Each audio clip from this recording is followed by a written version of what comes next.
So how many of you have folks in your family, I assume you all take showers or baths, maybe with longer hair than me. I've got kind of short hair. Maybe you've got a daughter or a wife, or the boys, who knows nowadays. Anyone with long hair and showers don't really get along, because I'm going to show you something nasty. This video is going to be gross. If you want to turn it off now, now's the time. But there's a common problem that happens in every house that has a common tub and people with long hair.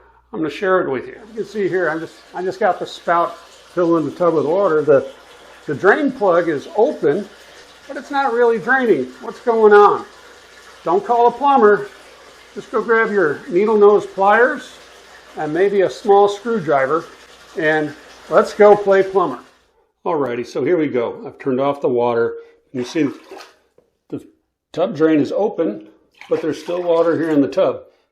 There's a little cross section right in the middle of this drain hole that goes down into the sewer system.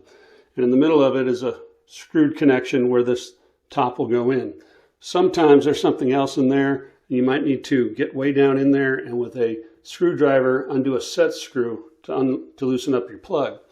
In this case, I've got a tub with a screwed connection, and eventually it's going to come up. Look, still not draining. Here's where it gets gross. Warning, turn off the video now if you don't want to be grossed out. What you're about to see looks like a fur ball in your cat that might, plop a fur ball down in the middle of your living room.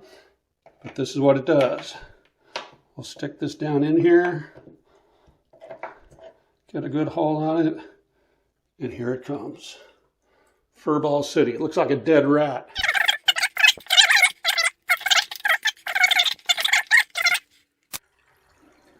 Now the water flows freely.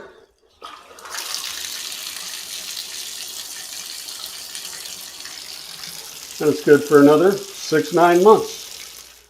Okay, so that's it. I know that might have been a little gross for some of you, but hey, that's what lives down there in the trap of your tub and your shower.